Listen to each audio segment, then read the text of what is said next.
public and private sector partners have a hand-in-hand role in addressing weaknesses in the continent's agriculture value chains and market systems. Here's more with William Asiko, who's the Executive Director at Grow Africa.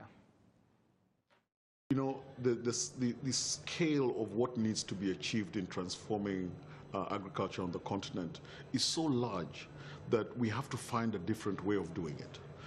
So far, we are focused on a few things, certainly government leading with policies and investment, increasing the investment in agriculture, attracting the private sector, increasing productivity in farming. Those are all very important.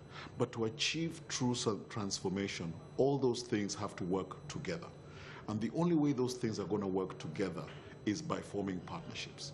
And you've got to build the partnerships from the ground up. So it's not about giving directives.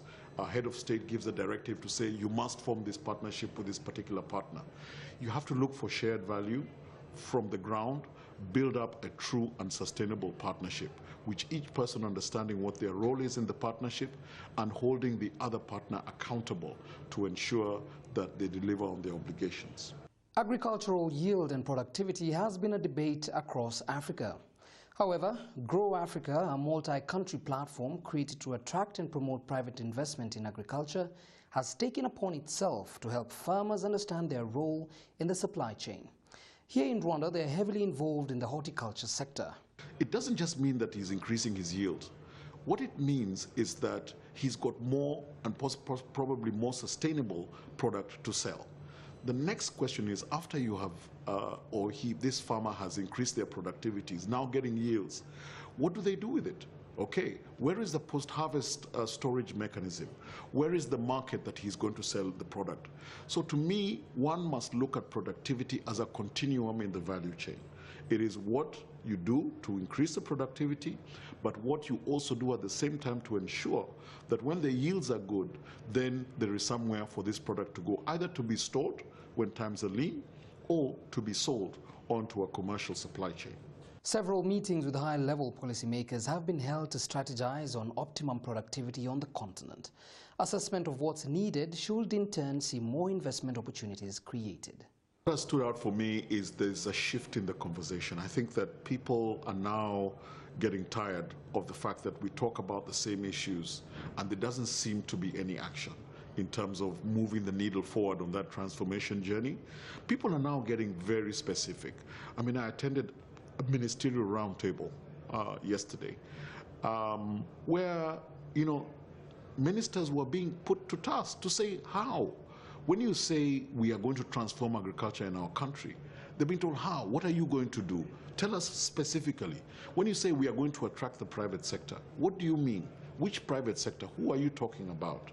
So people are getting very granular about what they want to hear, not just from policymakers, but from the private sector and from people like me who work in the middle of trying to bring the private sector and public sectors together.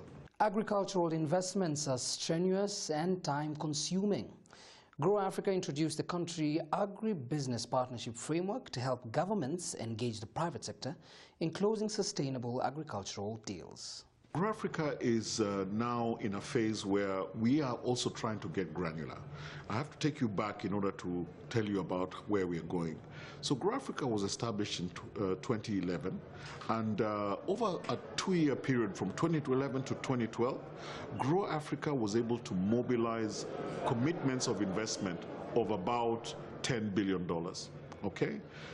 The following 3 years, Grow Africa was only able to convert about 25% of that $10 billion. Now, conversion takes time.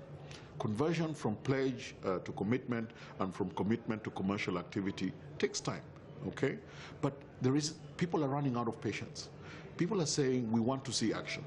So what we've done is we've said, what are the learnings? What have been some of the challenges that have made us get to that level where we only converted 25%?